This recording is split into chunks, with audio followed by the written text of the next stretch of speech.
All right, welcome. I'm trying to re-engage with Traveler or Cepheus, the open engine. Same with Traveler here again. See if I can get back into my campaign. And one of the tools I use that prompted me here is Zozer had that's the name of the company here, had a solo RPG campaigns for the Cepheus engine, which you can also use with Traveler since they're the both systems there. And I have used this, if you go back in my previous videos, I've looked at this more in depth. This is the original one here. How to do a solo, the plan, guidelines here, random rolls. And then they had campaigns specifically for travelers, then star traders, then naval officers, and the one I've been using is survey scouts. I started with this and the basic traveler rules to initially start my solo campaign. There's some good stuff, and if you watch my videos too, which I'll revisit probably in a later video, I brought in some other tools since then. But I did realize come out I wasn't tracking, and this has been out for a few years actually. 2022. Zozer came up with Solo again for the Cephas engine, but then they also tied it to their specific hostile, I guess we call it environment. Similar, kind of like recreating the movie series Aliens and some other ones.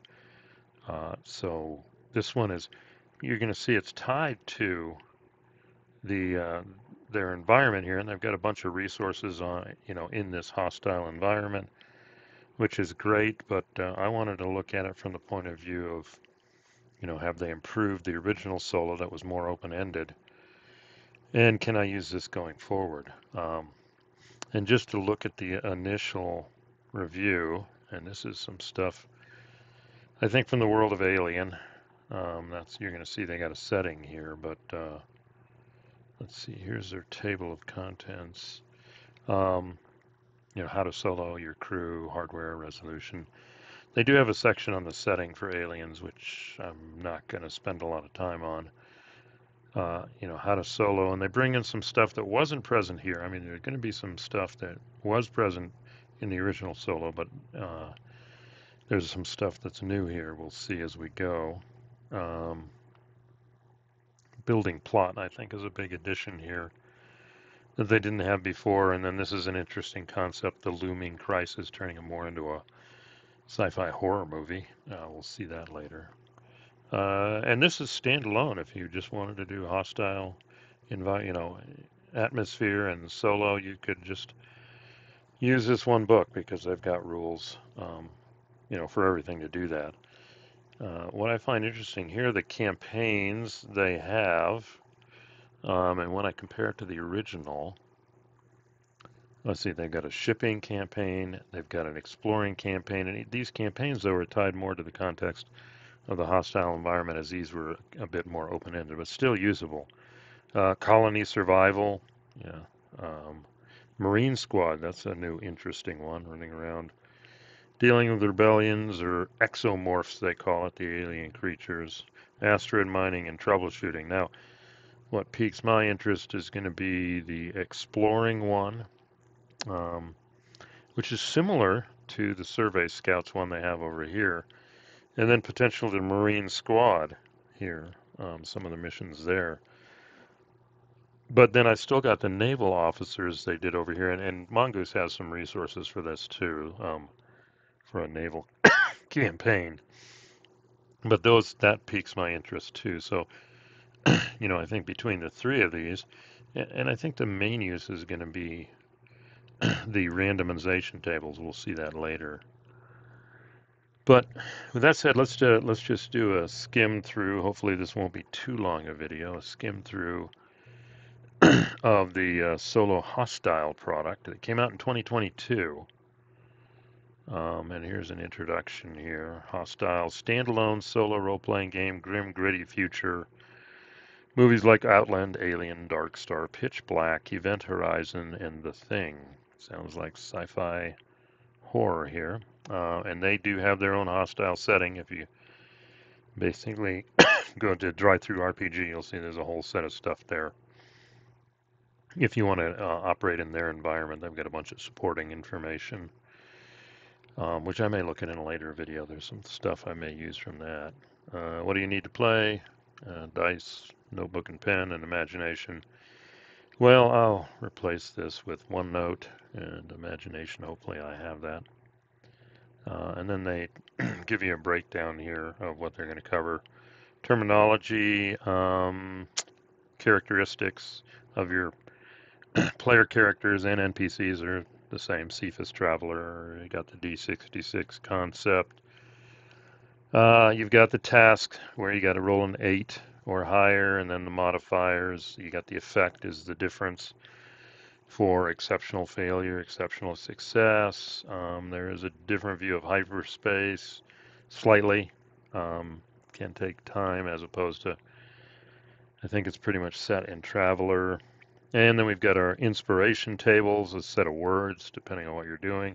This is interesting, the looming crisis. I don't know if I'm going to use this, but it leads to a movie style crisis, which is basically the key thing of the whole playthrough, I guess they say.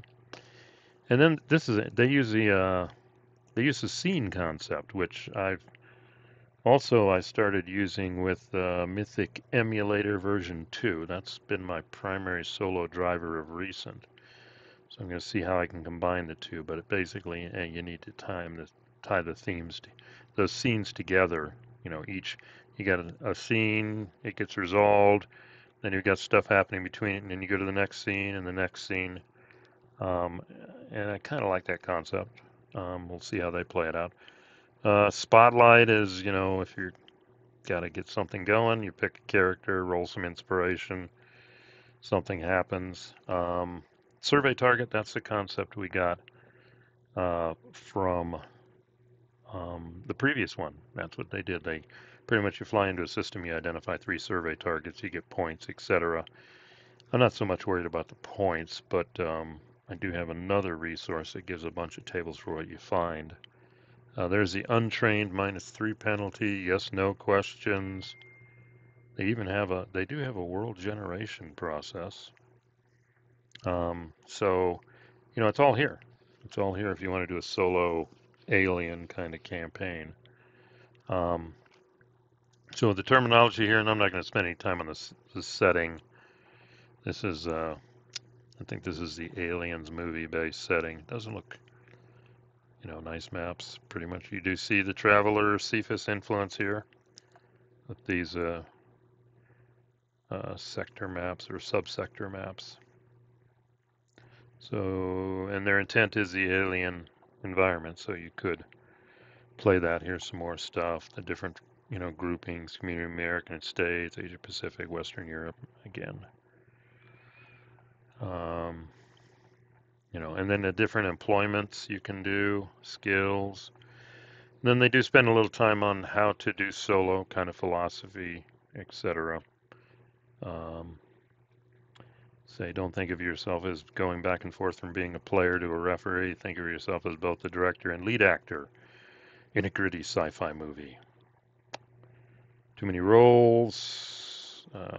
They do the same thing that they used over here, where you come up with a plan, assign a likelihood, do some skills modifiers, and then roll. And then succeeds or fails, fails or horribly succeeds, and then you figure out the repercussions, as opposed to going through the scene and rolling for different activities. I'll have to think about that. I kind of prefer moving through the scene and rolling through activities, but there may be some value here. Yeah, characters, they say get a group of characters, character secrets, motivations revealed during play. We're kind of seeing that even in my campaign. And then they've got some resolution issues. You have task resolution, standard Cepheus Traveler. Now scene resolution, that's different. Solve a broader, more complex problem. Several tasks, several minutes, several hours. Then they've got their yes/no questions. Pretty simple, 1 to 3. I forget if it's no or yes, and the 4 to 50/50, and then you can tweak it. You know, not as advanced tables as we've seen in other sources here. And then they've got interesting simplified combat rules, so you can play out with their combat rules using range bands, or you could play more detailed using the Cepheus or Traveler rules. And then sometimes I say, just decide. It's your game. And like I said, the ones I'm interested, me personally, coming out of the box is the exploring and the marine missions. Combined with the naval missions, I mean, that's a campaign in itself. I want to do a Corvette kind of naval campaign and have both components, both the Navy side and the Marine on that, so this could come in handy. Then we talk about the initial mission. We'll see that for the different campaigns, get the ball rolling. There's going to be random encounters for the different campaigns, etc.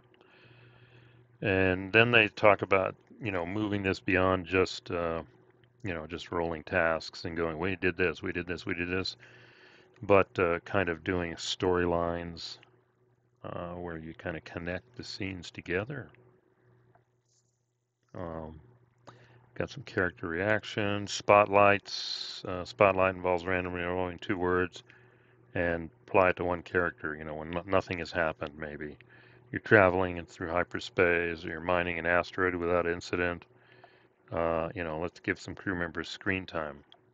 Okay, could be used. And then here's their new concept of the looming crisis, the unexpected and threatening horror that will arrive. And you kind of have a drama point mechanic where basically as you succeed in a scene or a mission, you get a drama point, another drama point. As you build them up, at the end of each scene, you roll, I think it's a D10, I'll make sure. And if you get 14, then we'll see that later. You roll on the looming crisis table, and there's some doozies.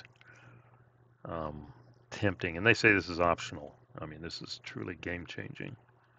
And it turns it into a sci-fi horror movie. Select your crew. So they're going through that.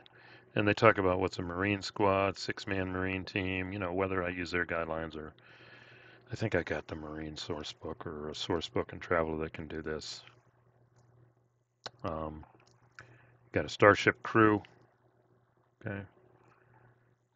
Here's your resource exploration crew. Again, this isn't like the Imperial Scout Service or anything. This is working for a corporation, so it doesn't necessarily apply. Here's your work crew on a colony. You could maybe use that. Corporate investigative.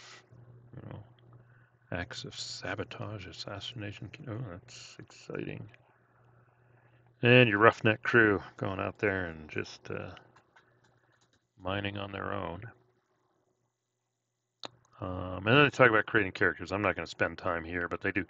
Careers are kind of limited. And remember, we're in the alien world. We got the android, the corporate agent, corporate executive, etc. Survey scout, And then they talk about skills. Pretty standard stuff here. This is a standalone product potentially, and then depending on your career, you get an auto skill, and then you can pick other skills, I think. No skill level may start at more than 3. You must select the auto skill as one of your skill level choices. Other skills are chosen at your discretion. And here are the other skills depending on what area you pick. And you get a bonus level 1 skill. And I guess you pick what table you want to roll against. Here's your standard characteristics. Roll 2d6 7 times, discard the lowest, and allocate the rest. Similar. Not going through a whole career here. You're just picking your name and how old are you, and then potentially your position, depending on what career you picked. And then this looks pretty arbitrary, just picking what you look like. Yeah, and it's only humans here. Only humans. There are no alien races, except for the exomorphs and whatever you run across. And then you can do a general psych eval if you want. Optionally, you could say these are your characteristics. Comically pessimistic and a paranoid. Huh. Sensible doesn't take risks. This may guide you on how you play your character. And then you've got your team here. And this is pretty standard stuff.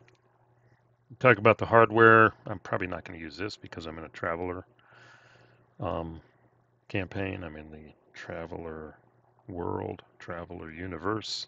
That's the word I want. But if you were in the hostile environment, alien-like, here are some of the different things you can have. General kit, nice armor. Yeah, nothing too crazy. Exploration kit, shipboard kit. You got some vehicles. Hover car. Ooh, there's your drop ship for the Marines. You got a tilt rotor. Nice. Okay. And some other stuff just for exploration.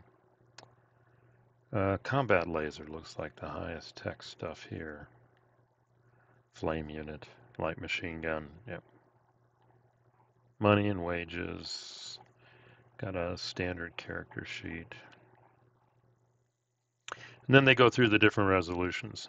Task resolution, got to roll an 8 plus. That task succeeds on an 8 plus, fails on a roll 7 minus. And then example die modifiers, easy task, difficult task. Yeah, that's how they do it, easy or difficult. They don't adjust the base number, they just do a DRM. If you've got a skill, if you don't have the skill, if you don't have the tools, assistance given, relative characteristic, environmental, so it gives you some ideas of DRMs you can do for it. And then how do you interpret the result? And it's the effect concept.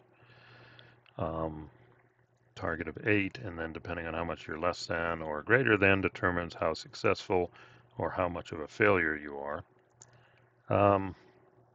These are handy summary tables. I'll probably incorporate these in the Vassal module, and this adds a little more. This is not really new here, the effect concept. Yeah. And then, so that's just a task resolution, which is pretty standard Cepheus Traveler. But here we go with their concept of a scene resolution. Put yourself in the character's boot. What's their plan? Where do they get the spare parts? It's Sarah spot them. What are they going to do, etc. Then honestly sit down and think your rating for success. Is it shaky, solid, foolproof? And then you make a roll and decide, overall, hey, did it work or didn't it? And a lot of players seem like this is just throwing away all the role playing. Not the case. That single roll may sum up the actions, but then we still have to do the resolution. That's the resolving of the scene. So I don't know if I'm going to use this. Kind of to the objection they mentioned here. I'm not doing any role playing. I'm saying, okay, one roll, decide if they succeed or fail, and then afterwards you try and figure out, well, what's the repercussions? If you sit down and you say the plan is shaky, you got to get a 10 plus to succeed. If it's solid, pretty much, 8 plus standard. If you think it's foolproof, yes, if you're honest about it, 6 plus, okay? And then you pick the danger level, and then resolve the scene. Roll 2d6, equal or exceed the required roll, +1 for each character that brings a significant skill to the scene, max of +3, +1 for the crucial piece of kit, equipment, or great access, and -1 for a participating character that is unsuited. And then here it is, interpreting success or failure and the consequences. That's where you start adding the color, but you already know if it succeeded. So maybe. I mean, this could be used maybe not for the whole scene. Maybe it could be used just for parts of the scene. And then, of course, when you're done, did anybody get injured? Anyone get killed? Any evidence behind, depending on what you're doing here. Consequences roll. Roll 2d6 for the possible consequences of a mission, whether or not it was successful. Compare the roll to the plan's required roll. Okay, this is consequences roll separate from this. So first I'm going to roll up here to see, were they successful or did they fail? But then I'm going to follow it up with a consequences roll, and then you still compare it to the plan's required roll. And if you're under that, you get bad consequences. +2 if the plan was a success. If the plan was safe, no one got hurt. 1d6 plus 6 instead of a 2d6. That's interesting. And then here are your consequences. None of these are, well, death, serious injury, minor injury, trapped, part of the mission failed, damage to kit, seriously upset, ticked off an NPC, takes 4 times longer, or you got a twist. Okay, so the consequences in general are negative. So first, did I succeed or fail? And then you roll for the consequences. Now, if it was a success with a +2, and if the plan was safe and no one got hurt, that's even a 1d6 plus 6 instead of 2d6. Got to think about that. These are your consequences, and then you've got to figure out how you want to apply it. Okay. So that's our scene concept. Not quite sure how I'm going to use that. Well, maybe not the scene as a whole, but maybe just parts of the scene. I think my dog agrees. Yes, no questions, and you see this is really basic. 1 to 3 is a no, 4 to 6 is a yes. And then you can weight it as it makes sense. Then there's the concept of ask the D6. If I'm dealing with a person, what's their response? Roll a 1d6. They're honest, good, dependable, decent. You see quirky, works backwards. Roll a single d6 with a 1 indicating less and 6 more. Or you're in a situation and you say, okay, what's the overall situation going to look like? Could be horrible to the best possible. D6 for a whole host of information gathering situations. So different things to think about there. Here it is, applying it to what's the condition of the vehicle, desert trip. And I think I've used this before. This was present in this one here too. Yeah, they've got the plan, write it down, NPCs contact. They've got storylines, but they don't have the scene concept in the older one. So, crisis roll. I simply speculated dramatic. What is the worst thing that can happen right now? And then I roll a d6. On a 1, it's terrible. Crisis roll. Okay. Yeah, I mean, that's kind of falling under this again, too. So that's something to potentially do. And then you got just decide. If the player just decides a particular outcome, just to keep it going. Solo. It's not like you're going to annoy anybody. Let's see. There are hazards here, and they're playing hostile setting is one of unrelenting, harsh moons and planets, radiation, extreme climate, acid seas, no utopian guardian worlds, garden worlds. Well, when we get to the exploring part, we'll see there are. And they do list the common dangers and the damage, I think, so that use that as a reference. Yeah, atmospheres, temperatures, radiation. Then they have some combat rules here. Death, injury. Let's see. If you have hostile rules, well, that's the name of the rules for the specific area, but it's based on the Cepheus engine, and they don't mention Traveler. Could use that instead. But this is a basic quick play version of those available on the hostile rules. That's tempting, though. I've skimmed through it. And it is a quick way. Roll determine the range on the table, and then based on that, we'll see when the characters notice each other. If one group notices and the other doesn't, gets the initiative, they get a free combat round. If both see each other, roll 1d6 with the characters going first each combat round on 4+. Who goes first throughout the combat? Pretty simple system. On a 4+. Okay. And then they have their ranges here. So initial contact range, you roll 2d6. That determines the range, and then both sides roll against their initiative. Range can be affected by, if you're in urban, you got -4. That's the biggest one. Jungle, you get a -2. Obviously, you're going to have to be closer. Arctic desert or +4. Desert, yeah, you can see them far away. And then initiatives, die roll. This is interesting. I think you can apply this to also wildlife encounters too. So this is a interesting table. And let's see, 4 Marines. Here's an example. They're in the hills. The random table, I guess, he said we're going to encounter guerrillas. The range is long, so you got a 10 plus, but they don't get it. Let's say so. The initial range is long for both. You got to roll a 10 plus for initiatives. The Marines don't notice the guerrillas, but the guerrillas notice the Marines.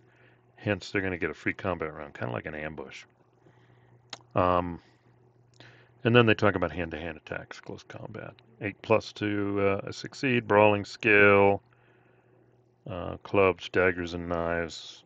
Pretty simplified rules. Obviously, you've got to be, I guess, short range. Yeah. And then we got firearms attacks. 8 plus to hit again. And then going to see how to use, potentially could use this with weapons and Traveler. Then we have concepts of cover. Get a DM -3. If behind hide card cover can't be hit. If character shoots from cover or dives in cover during a combat round, they get a -3, so you can hide. Auto fire weapons get 4 shots. Then you got firearms, reloading. Then the opposition. Here we go. Alien life forms. That's nice here.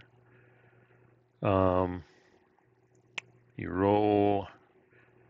Gets a die roll mount hand to hand. Most alien, yeah, it looks like all alien life forms like this. It's going to be close range hand to hand. 2 values for hits, one before the slash, one after. When it gets the hits before the, oh, this is how you generate it, too. Damage inflicted here. Total amount of furnace damage it will kill it. They do a morale check. You hurt it enough, it's going to run away. And we got scavengers, omnivores, carnivores, herbivores. Doesn't really tell me if I can randomize what kind of animal. But depending on the animal, that's the morale. Scavenger 8 plus omnivore. Carnivore, yeah, it's tougher to break them. Tactile +3. And then you got the size concept. So you got a concept of 2 things. What kind of animal, what kind of alien, and how big. NPCs, templates, characters, okay. And, green, experienced, veteran, elite, they get the same thing, morale. 1/3 casualties, 2/3 casualties, DM -3 on morale. Make a second morale with a DM minus this. And then a creature will maybe flee, but then hang out and try and re-attack, or flee for good. Yeah, if carnivore may still be interested, that's nice. Stance on NPCs. So they may decide to change what they're doing, and then a defensive stance. 1d6, yeah, failed morale. 1d. Okay, if they're offensive stance. Okay, decide when to comment what their stance is. Okay, so if they're in offensive stance and failed morale, this is their potential response. Defensive stance, this is their response. And then they've got actions, characters, or NPC. Move closer, move further away, move into cover. Sprinting. Shoot. Hand to hand, resolve task. And then they talk about wounds. And I think if you read it, start with endurance. When that's reduced to 0, they're wounded.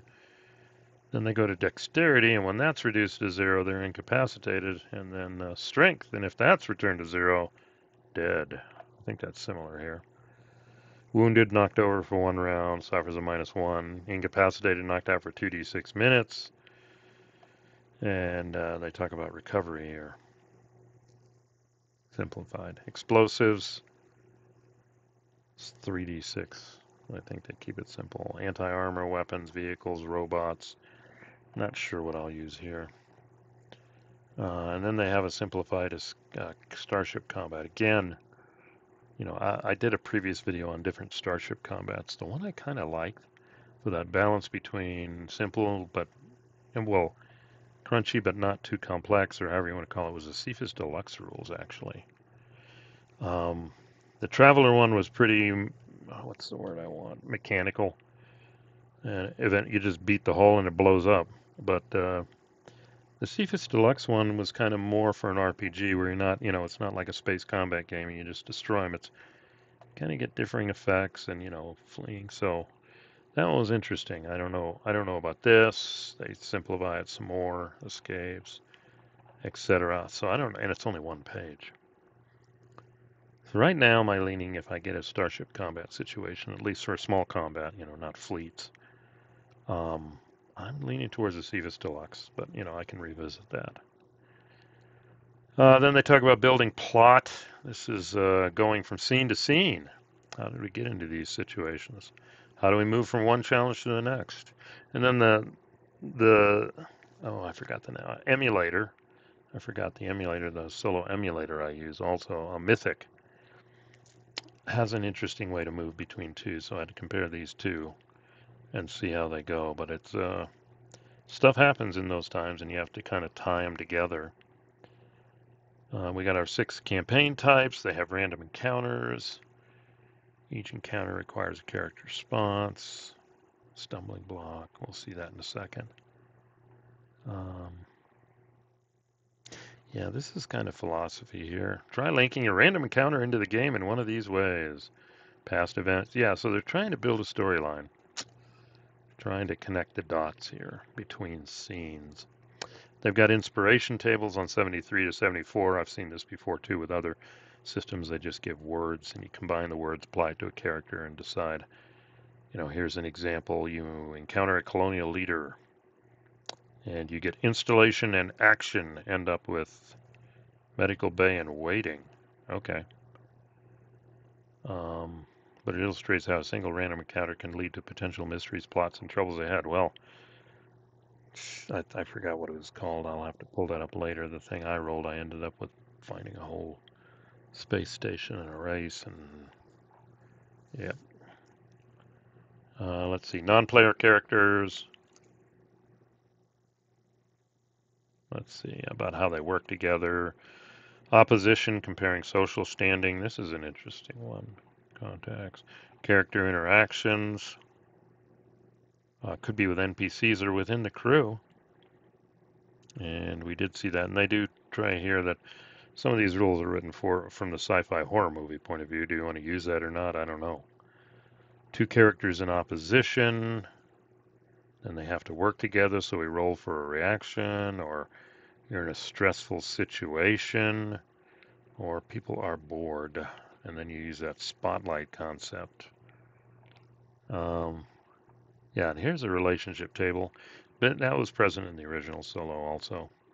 Yeah, secretly in love, secretly hates. Married couple. Yeah, that happened to me and my engineer. Or was it the engineer? Yeah. Captain and the engineer. Divorced. Yep. You can play that. And then they got a reaction table. In times of stress. Seek solace, panic, anxiety. I remember that from over here too. I've used it a few times. So this could be your interactions here. Nice point here. Crew of Ridley Scott's ship, the Prometheus. Seemed like a squabbling bunch. Probably had a reaction roll of 10 plus for something to happen. But the Star Trek crew in the original series probably got along a lot better, 5 plus. So, character outburst. Talk about confrontation, where one character is trying to convince another. And there's modifiers here. Make an 8 plus roll. Higher social gives it a +1. Double, you get a +2. And then the flip. Liaison skills help. So it wasn't my fault that the crew member died. Garrison is trying to convince social of 9. Got a +2, so he gets a 7. Engineer doesn't believe. That's 1 below 8. Here's your spotlight concept. 2 inspiration rolls are randomly done. And then you figure out the player it applies to. And here's some inspiration tables. If you're talking about the ship, it could be 2 of these. Installation, you're on the surface maybe, or personnel. And then we've got an action, a theme, a personality. And this is to D66, and this has been in other resources. Yeah, this is I've got the Mythic emulator ones that I pulled up from the Vassal mod I made, and this is a little more extensive. Locations, characters, objects. Could be a combination. I'm probably going to add these charts to my Vassal mod here. And then Starforge, that's what I was going after. I used that a lot for, well, the big one was Ancient Vaults, excuse me, miscellaneous oracles. Again, just random tables as a resource to try and unpack stuff while playing solo. And here's your storylines connection between events and encounters. Extra meaning, yeah, dark sci-fi horror, a thriller movie. We need a plot. Well, I don't know about the sci-fi horror here. Yeah, and this is a new. If you really want it to be sci-fi horror, use this looming crisis concept. It's really, we'll look at that in a second here, but basically this is how you do it. Drama points are used to track escalation in tension and serve as a positive gyro modifier to frequent 2d6 drama rolls, and when you get a 14 plus, a crisis occurs. So each time a scene resolves successfully, you get a drama point. Or task resolution roll involving more than one person, you get a drama point. Combat successful, and look at this is all successful, not failures. So you just keep adding up these drama points, and you're eventually going to end up getting a 14 plus. And if you do, once you finally do that, you've got, here are your crises. Hostile life form attacks. Crazed crewman, rival group arrives. Computer goes crazy. Reality bending horror. Or natural or technical catastrophe. And then they mention some movies here. Single parasites. Multiple parasites. Single hard to kill predators. Multiple hard to kill predators. That could be fun. Or a crewman loses it. I don't know if I want to do that. Attempts to kill other crew members or eat them or dismember them. Okay, now we're in a horror movie. And then here we go. Driven insane. Possessed by an alien intelligence. Infected with a transmittable virus. Poisoned by a drug. Secret fanatic. Android. Wow. Rival group. Maybe. Computer malfunction. Yeah. Wow, that goes all the way back to 2001. Open the bay doors, Hal. And then the reality bending horror. And they mention some here. Time hole. They go into the past. Ship is possessed. The old split crew member thing. I think that happened to Captain Kirk in one of the original series. Wormhole opened on the cargo deck to a hell world with a pocket universe. Yeah, I have to wrestle with whether I really want to do this looming. Oh, Star Vampires. That was a movie. I forgot the name of it. Crewman just disappears. Wow. And the Mirror Universe. That's classic Star Trek. Or a natural or technical catastrophe. Yeah, and then it's up to the player to kind of figure it out. So that's an interesting one. It will probably have a big effect on the campaign if you're doing Looming Crisis and these happen. So that's an option. And at the end, they want you to record everything. They got a chronicle sheet, what happened, subplots, etc. As a reference, you can use that kind of to connect the dots to a lined notebook would serve in this capacity. And I've been using OneNote in separate pages. And I was reviewing my notes too. I've been actually, once I've kind of connected the dots, I throw it to one of the AIs to write a story. Last time I did it, it's okay. But I could modify that. So that's an interesting exercise too. But here with the mission report, trying to connect the dots here. Blue Booking entered the role-playing world with the release of Strike Force in 1988. Wasn't into RPG back then, but let's see, 1988. I think I was at sea. Okay. Spaceflight. kind of worth looking at. Here's our standard star ports, A, B, C, D, E, X. Refueling, they can skim fuel or refuel. So similar, we're going to be seeing gas giants underwater, etc. Drives are rated 1 to 6 parsecs or map hexes. Okay, that sounds like jump drives, even though they're going to call them hyperdrive. Uh, Fusion power plant. So even within, let's see, the maneuver drive in Traveler doesn't need fuel, but in this game, your reaction drive does need fuel. So that would be a difference here. You have to track the fuel for both reaction, maneuvering, and hyperdrive. And they talk about import, pretty similar, high port, loading and unloading. Refueling, the skimming one is the one that interests me now. Not as detailed. I do have a detailed procedure already for skimming.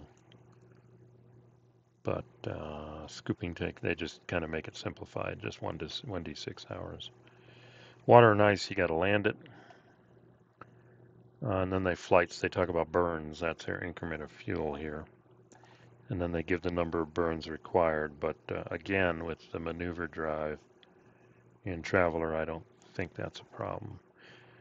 And then your distances and how long it will take. Okay. Hyperspace, variable time, but this is interesting. During hyperspace travel, it rolls 2d6 on a result of snake eyes to, whatever, some onboard malfunction. So every time you do a jump, roll 2d6. If you get snake eyes, something happens. Maybe. Talk about landing, docking, etc. Pilot rolls. Failure indicates a delay or perhaps damage to the starship. Page 120. Airlocks, got to respond to distress signals. Docking. Okay, this seems like an opposed dock. If the ship is actively attempting to avoid being boarded by maneuvering, the boarders must match the target's velocity and dock with it, but this is a difficult pilot task, DM -2. In their world, it's -2, so it's a 10. Yeah, 10 or greater. Although if that fails, the boarders must get on the hull. This would be great for a Marine campaign. And then they talk about ship types. It doesn't necessarily apply to my campaign since this is unique to the hostile or perhaps alien universe. Military ships, yeah. Reaction drive, yeah, and they use the concept of G. I mean, we saw that here, but these drives require fuel, unlike Traveler and Cepheus. Some tables on generating ship names. That's helpful here. The exploration. This is uniquely U.S. here for the U.S. Space Command. I don't know. Could use that, but this would definitely be usable. And all mining ships and all sorts of commercial ships. But again, remember, we're not dealing with alien races here. As spacefaring alien races, the aliens are going to be the exomorphs, etc. It's all pretty much human at this point. Now, this is interesting. Randomized interiors. Now, I know this is for orbital platforms. They're going to do it. A starship or a colony. They give you a way to generate these platforms. This intrigues me. So you draw out a schematic and the arrangement, and then they've got tables for what each node is, and a procedure on how to do it, especially if you want duplicating stuff. So here's high station port, and they said it's going to have at least 369. So you decide on the arrangement, in this case they did, and then you roll through the tables for a station and it tells you what each one is. And then that's how your crew moves through it, which I find intriguing here. And so you got an auto factory deck, facility, a cargo deck, a corporate deck, and yeah, as you define each deck, then you can roll and decide on what each one is. So it's an interesting way to randomly generate, in this case, a station. Then they talk about starships, and you see the arrangements are different here. Avionics bay, bridge, drive. Large ships will require a lot of propulsion equipment, so drives may occupy more than one deck. Small ships may only have one deck. And then again, here we go. We've got, depending on what deck you are, or type of ship, you can roll and determine what each node is. Pretty cool. And you can use this for colony outposts too. And you just come up with an assignment. I think each node is a building in this case. Assume these schematics are all single story buildings. Yeah. So you assume these schematics are all single story, multi-story structure, etc. And then on the schematic, and then you start rolling the dice again. And again, different kinds of things within those. And then we use these, and exploring a derelict ship, planning a raid, hunting a deadly alien predator. That's pretty cool. This is definitely something that intrigues me. I know a lot of ships are already predefined in Traveler, so I don't know about starships, but the ability to randomly generate stations and or colonies, that's intriguing. How cold upon entering a ship facility, like an abandoned one, TD6. Yeah, if it could be active, the crew is there, or it could be cold and dark. That's interesting here. And then if it's cold and dark, you can just roll on this to see what's working. That's pretty cool. Oh, biohazard threats. That's not good. Got our horror movie here. Yeah. So you can kind of investigate what happened here. Pretty cool. So there are some stuff I can use. I'm going to incorporate a lot of this stuff in my Vassal mod using the charts, explore it more. I don't know about looming crisis. That sounds, oof. Okay. I was never a fan of. I mean, Aliens is good, but it's not a movie I like to watch over and over again. I just don't like stuff coming out of my stomach. And then here's the campaigns. Here's a campaign if you're shipping. I'm like, oh, nice. They've already defined your ship for you in the standard format. And again, here's your checklist. If you're doing a shipping campaign, we're going to see this with the two I want to use potentially. And here's some missions you can roll against. Good random tables. Derelict ship, salvage mission. Nice. Who knows? I mean, this could be fun. Cargo and passengers. Yeah. Main world. Again, I'm potentially, not going to use, I'm not going to do shipping. Then they got encounter tables. Ship malfunctions. Nice, good random tables. Ship reactions.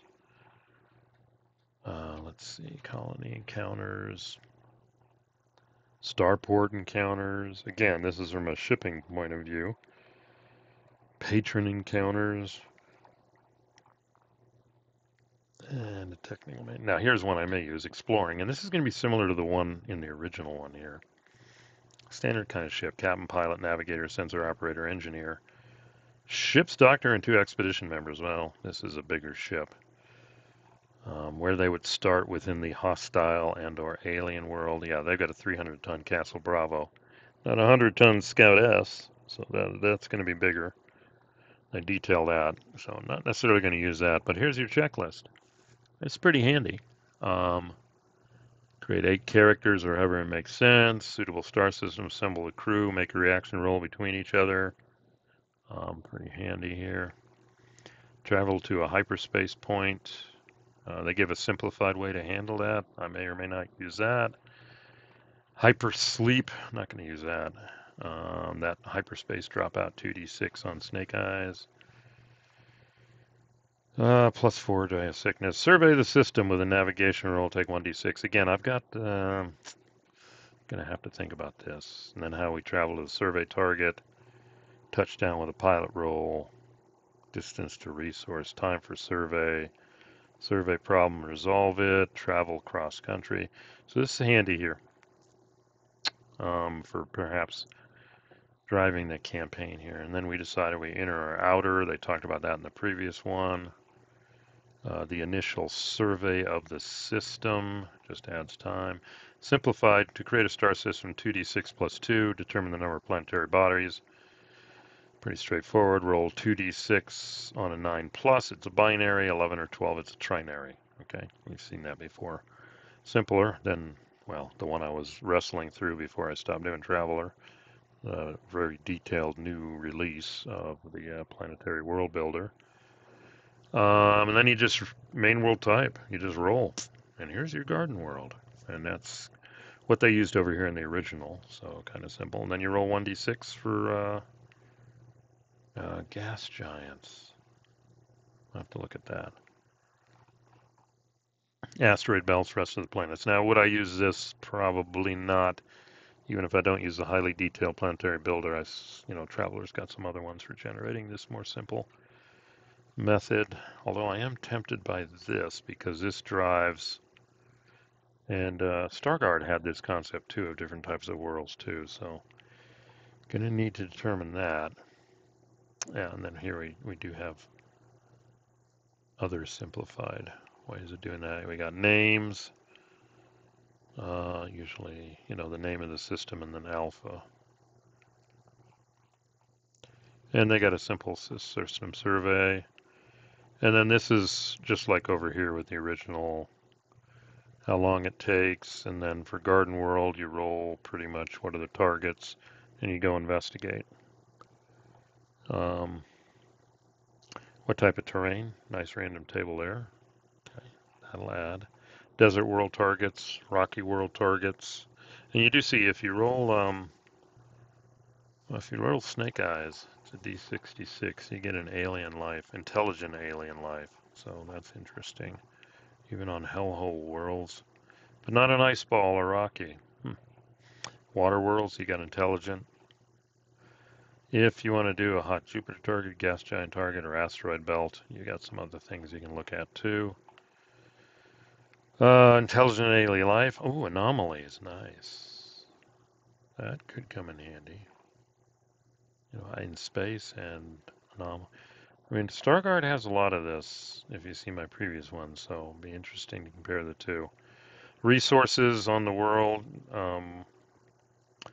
because in the hostile world, you're kind of surveying for your corporation, so hey, they're asking, all right, is it worth it? And then they kind of unpack the different resources. They get into how to landing and explore, how close, how much you have to travel to get there. Stuff could happen during that. Then you get to the survey, and they do have survey problems. Crop up, that's a table. Yeah, and here we go. Here's our survey problems. Another good random table to potentially use. Traveling across planets. Okay, here are their devices for moving across or hiking. Nice. 1d3 times 10 clicks per day. And you may encounter stuff. Cross-country travel encounters. These are some interesting ones. Abandoned shelter, other survey scouts, the colonists, workers, obstacle weather, animal. Could use that. And then they have animal encounters here. Okay, here we go. We've got it now. Scavenger, omnivore, carnivore, herbivore, and you roll.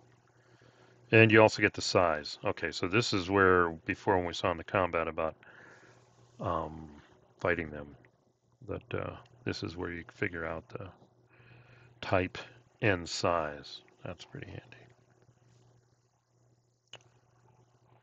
And then an exomorph, alien predators, not just animals. That's a scary looking thing there.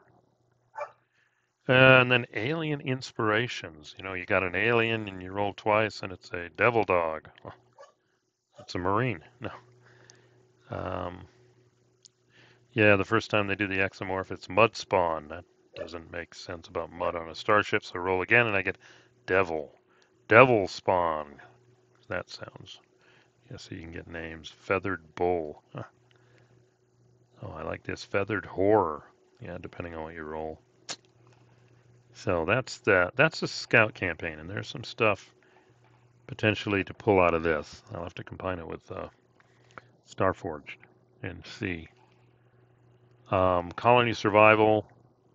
Let's see, I'm almost at an hour, so I'm gonna kind of skip through that, but that's usable. I've got a colony out there, and consequences could do that. Or if they landed a colony, wilderness adventures, cross country, yep, like we talked about. And then the Marine Squad, like this one had naval officers before, which I've covered, but you also got your Marine Squad. That's a fast response vessel. Nice. Marine campaign checklist. Assault carrier, hyperslip task. Starship skip. Marines emerge. First mission will be a fast response roll 2d6 for the mission. Talk about Marine, who's in charge, skills, squad roles. Good stuff. There it is. I remember this from the movie. Second one. And they got some other ones here. Oh, nice. Okay, missions though. Let's see. Fast response. Something killing, lost contact with a scientist. Wipe out alien creatures, starship hijacked. Retake the ship. That's pretty cool. Rogues. I wonder how it'll match up with a naval campaign over here. Small station sends out a mayday, goes quiet. Private military contractors hired by a small colony for security, taken over. Test subject has escaped and is running amok. Some of these are horror movie, but some of these are pretty cool. 2d6. Oh, they got a second table here. A little more detailed. Okay. This looks handy. Colonial Deployment, assault missions. Capture, roll each increment to be relieved by friendly forces. Okay. Oh, these are assault missions. Okay, this is not fast response. Assault a concealed enemy vehicle park, spacecraft, assault a bridge, assault an underground. Assault complication. Here's defend missions. Again, defend complications. Patrol mission. This is on the surface here. I think you're going to be on the ship. Mission insertion. How many complications? Long range, on foot. Remain overnight. You're going to have 3 complications. Assault missions. Inserted to objective. Inserted by air. Okay. This is definitely some good stuff here. Here's their battle rifle. Objectives distribution. And how you can resolve it.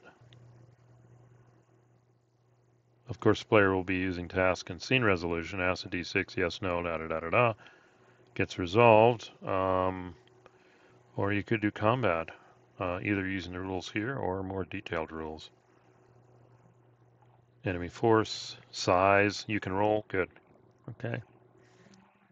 And base encounters. Oh, in between missions to see if you get in a fight. Love interest, friend, make a friend. Your lieutenant is replaced. Company CO hates your platoon. Crazy. All right, cool. Then I got asteroid mining. I'm going to go to the beginning here. I think I've gone long enough. Yeah, I'm coming right up at 1 hour.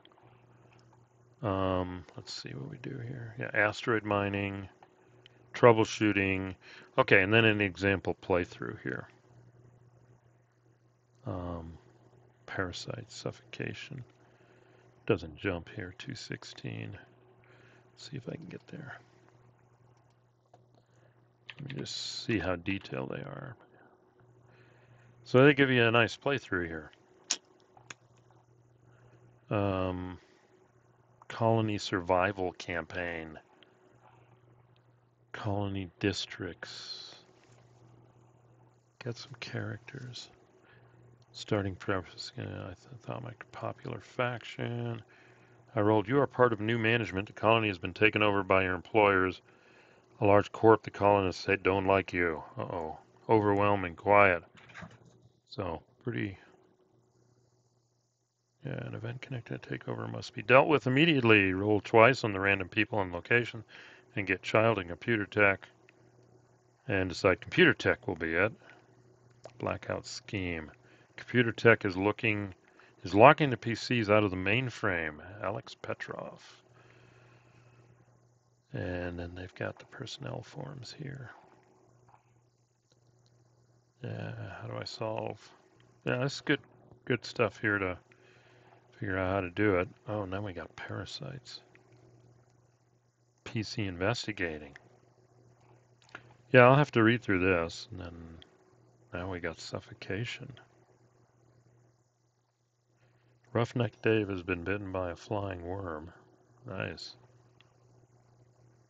Senior engineer struggling with the problem. Yeah, I'll have to read through this, but and then they mention some other resources, and yeah, this is good. This is the hostile resources, the hostile RPG based on Cepheus. They talk about Colony Builder. That's I've got that. I got to look at that. Here's a Marine Corps handbook. Here's Roughnecks. I don't know. I'll probably be using the Traveler stuff here, but anything that structure building earlier we saw is pretty cool, especially like I said for stations and or whatever on a planet, you know, facilities, etc. Have to look at, and they've got a wildlife encounter one too that I've got, so I got to look at. But again, I'm looking at this from the point of view of not doing the hostile environment, but using the tools. And what this does bring is a lot of cool randomization tables for different campaigns. I mean, that's the biggest use. Combat resolution looks interesting, kind of like the Cepheus Deluxe Space. You know, the combat resolution here, I didn't have to get out of map, get down in the weeds, etc. It looks something worth trying. So I'll look at that, all the tables, but then the concept of the scenes and tying it together. The Mythic emulator is good too. I've liked that kind of structure. Have to think about that. But then this looming crisis concept, you know, if I want to turn my campaign into a sci-fi horror movie, I guess I can do that. So yeah, there's a lot of good resources here. I'm going to have to go through and pick what I want, add it to my vassal. Hopefully going to do another video just kind of showing where I'm at with my campaign, my main tools, let me get reacquainted with them. And then we'll plunge on. I think we left it at, they're in a new system. They bumped into another scout ship.